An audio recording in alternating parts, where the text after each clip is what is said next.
Hello. সুধার জন্য আমার মেয়ের কপালটা না পড়ে। হ্যাঁ ঠিক আছে ঠিক আছে। আচ্ছা ধন্যবাদ ধন্যবাদ, রাখছি। হ্যাঁ, কে বলেছে বলো তো সুধার প্রার্থনায় কাজ হয়নি? ওই দেখো, ওই যে ব্যানার্জিরা, যারা ওই খবরের কাগজ থেকে আমাদের মেয়ে দোয়েলকে পছন্দ করেছিল, তারা আসছে আজকে পাকা কথা বলতে, বুঝতে পারছো? হ্যাঁ হ্যাঁ ওই যাদের ওই কাপড়ের মিল আছে। হ্যাঁ। আমি জানতাম গো, আমি জানতাম যে আমার মেয়েকে পছন্দ না করে কোথাও থাকতেই পারবে না। ও সুধা, বিকেলে ওই সিঙ্গারা কচুরি এগুলো বানাস? হ্যাঁ, আরে আরে এই ছোট, আচ্ছা মিষ্টি মুখ করার জন্য একটু পায়েস করলে কেমন হয় রে? ভালো হয়। ভালো হয় না? এই সুধা সুধা, এই শোন, কচুরি সিঙ্গারা সব বানিয়ে সন্ধ্যের মধ্যে তুই কিন্তু ঘরে ঢুকে যাবি, কারণ আমি চাই না যে পাত্রপক্ষ তোকে দেখে কোনো রকম প্রশ্ন করুক। বাড়িতে লোক এলে নিজের বাড়িতে মেয়েটাকে দরজা বন্ধ করে থাকতে হবে, এদিকে কাজের সময় সেই সুধা। জেঠি তুমি চিন্তা করো না, আমি সব কিছু করে রাখবো। মা বলছি, আমি ময়দাটা মাখছি। হ্যাঁ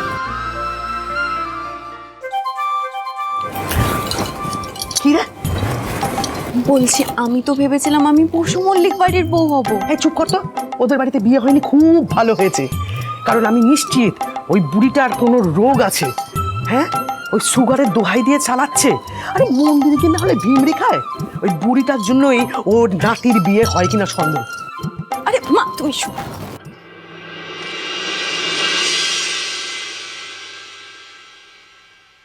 গজাননের কৃপায় আজ আমাদের রেকর্ড বিক্রি হয়েছে। শহরের বিভিন্ন জায়গা থেকে বিস্কুটের জন্য রেকর্ড অর্ডার এসেছে। আসবেই তো, আজকের দিনটা যে বড্ড শুভ। আমি এ নাও তোমার চা। ধর, এত বড় একখানা বিপদের মুখ থেকে ফিরে এলে, তারপরেও বলছো আজকের দিনটা শুভ ছিল। জানো তো, আমার সকাল থেকে না মনটা কেমন কু ডাকছিল, তাই জন্যই তো আমি সকাল সকাল এ বাড়িতে চলে এসেছি। বাপের বাড়িতে আসার জন্য তো অজুহাতের অভাব হয় না। ও মা, ও অজুহাত মানেটা কি বাবা? আচ্ছা, আমার বিয়ে হয়ে গেছে বলে কি আমি এই বাড়ির কেউ নই? তুমি এভাবে আমাকে পর করে দিলে তো। পর হবি কেন? তবে বিয়ের পর শ্বশুর বাড়ি হচ্ছে মেয়েদের আসল জায়গা। তোর মা কাকিমাকে দেখছিস না? সে তো জানি, কিন্তু সবার আগে আমার কাছে আমার ঠাম্মি। ঠাম্মির জন্য আমার মন খারাপ করছিল, আমি তাই তাড়াতাড়ি চলে এসেছি ঠাম্মির কাছে, তাই না ঠাম্মি? আমার মায়ের হচ্ছে লোহার জান, তোদের ঠাম্মি তোদের মতো দুর্বল নয়। দিদি ভাই, মেয়েদের পানকে বলা হয় কই মাছের পান। মৃত্যুও মেয়েদের পানকে ভয় পায়, কারণ মেয়েরাই একমাত্র পারে মৃত্যুর মুখ থেকে নিজেকে আর তার প্রিয়জনকে ফিরিয়ে আনতে। আর আমারও তো এখনো অনেক কাজ বাকি। ঠাম্মি, আর কোনো কাজ নয়, তুমি এবার শুধু বিশ্রাম করো। হ্যাঁ, কাজ সামলানোর জন্য তোমার বড় নাতি রয়েছে তো। সে তো আছি আমি, ঠাম্মি দায়িত্ব দিলে আমি সব কাজ করব। এখন তুমি ঠিক আছো ঠাম্মি? আছি, কারণ অনেক দিন অনেক বছর পর এই কাননবালা দেবীর বুক থেকে একটা বড় বোঝা নেমে গেছে। মানে? মানে আমার দাদু ভাইয়ের পছন্দ আমারও পছন্দ হয়েছে তো। তুমি কি বলছো আমি ঠিক বুঝতে পারছি না। মানেটা এখনো বুঝতে পারেন দাদা ভাই? মিস সুধাময়ী, কে? দাদা ভাইয়ের হবু। আমার পরীক্ষায় উত্তীর্ণ হয়েছে ওই মেয়ে, আমি কালই সম্বন্ধ পাঠাচ্ছি ওই আচার্যি বাড়িতে। এত সহজে ঠাম্মির তেজের বিয়ের জন্য রাজি হয়ে গেল? ওই মেয়ে কি এমন জাদু করলো ঠাম্মির ওপর?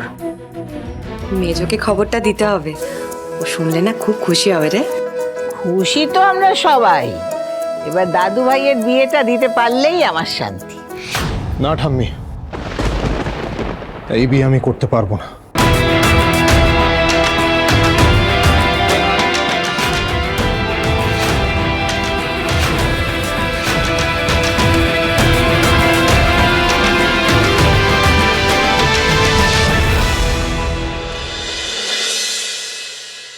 নিজের মেয়ে বলে বলছি না, আমার মেয়ে দোয়েল রূপে লক্ষ্মী, গুণে সরস্বতী।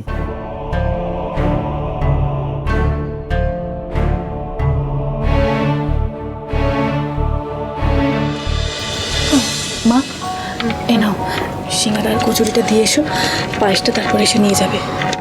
শোন না, বলছি যে কতক্ষণ এই রান্নাঘরে গরমের মধ্যে বসে থাকবি মা? পাত্রপক্ষ হুট করে চলে এলো বলে ভেতরে যেতেও তো পারলি না। একদম চিন্তা করো না, আমার এখানে অনেক কাজ বাকি আছে। আর পাত্রপক্ষ না যাওয়া অবধি আমি এই কোণেই থাকবো।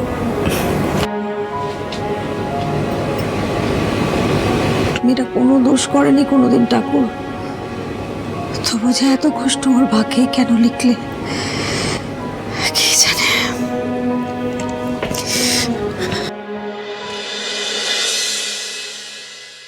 এই সিঙ্গারা কচুরি আমার মেয়ে দই নিজে হাতে তৈরি করেছে, একবার খেয়ে দেখুন।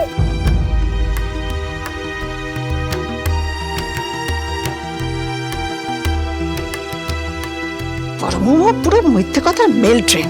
এরপর বিয়ে করে নিয়ে যখন দেখবে বৌমা কিছুই পারে না, তখন ঠালা বুঝবে।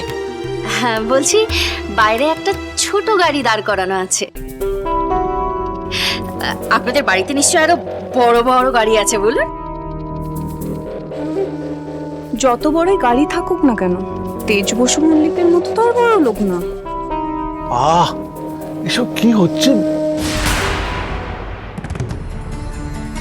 দেখুন, আমরা আমাদের মেয়ের একটা ভালো পরিবার চাই, এর বাইরে কিছু চাওয়ার নেই। তাহলে পাকা কথাটা সেরে নিলেই হয়। কোনো পাকা কথা হবে না।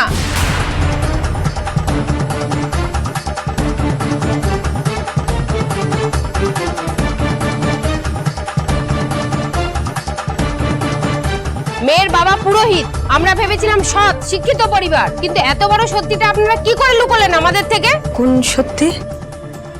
এদা প্রবলেমটা গোড়াতেই কেটে দিয়েছি, বুঝলি? পাত্রপক্ষর কানে মন্ত্রটা দিয়ে দিয়েছি, মেয়ের দিদি ডিভোর্স। সাব্বাস, তুই এতদিন একটা কাজের মতন কাজ করলি, কিন্তু পাত্রপক্ষ এখনো পর্যন্ত বাড়ি থেকে বেরোচ্ছে না কেন বলতো? আরে তারা ভেতরের সবে নাটকটা জমেছে। আপনাদের বড় মেয়ে ডিভোর্সি, একথা আপনারা লুকিয়েছেন কেন বলুন?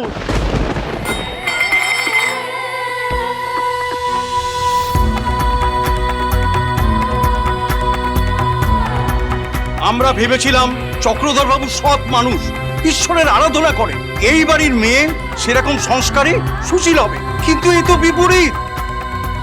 আমি অপেক্ষা করছিলাম আপনারা হয়তো সত্যিটা নিজের মুখে বলবেন, কিন্তু না, আপনারা তো সত্যিটা লুকিয়ে বিয়ে দিতে চাইছিলেন। এই সব মিথ্যে কথা। আসলে আসলে আমার মেয়ে দই খুব সুন্দর তো, ওই পাড়ার লোক ওই জন্য হিংসায় কথা রটায়। আর কত মিথ্যে বলবেন? আমি একজনের কথা শুনে নয়, ভালো করে খোঁজ নিয়ে এসেছি, আর এখন বুঝছি আপনাদের মতো আপনাদের মেয়েও মিথ্যাবাদী হবে। এই জন্যই বড় মেয়ের বিয়ে টেকেনি। যার দিদি ডিভোর্সি, তার বোনের মধ্যে নিশ্চয়ই কোনো খুঁত আছে।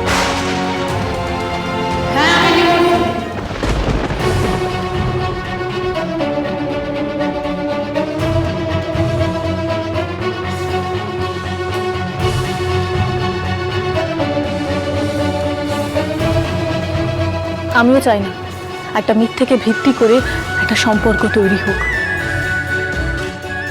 সেই জন্য আমি আগেই বলে দিলাম, আর আমার সাথে যা হয়েছে তার দায় সম্পূর্ণ আমার। তাতে আমার বোন কিংবা আমার পরিবারের দোষটা কোথায় বলুন?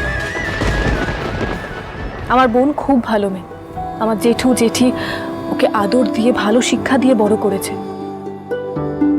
আর আমার সাথে যা হয়েছে সেটা শুধুমাত্র আমার কপালের দোষ, তার জন্য ওকে শাস্তি দেবেন না। আমি আপনাদের কাছে হাত জোড় করছি, আপনারা প্লিজ এই বিয়েটা ভাঙবেন না। বেশ, কিন্তু তুমি পারবে বোনের বিয়ের আগে নিজের একটা ব্যবস্থা করে এই বাড়ি থেকে বিদায় হতে?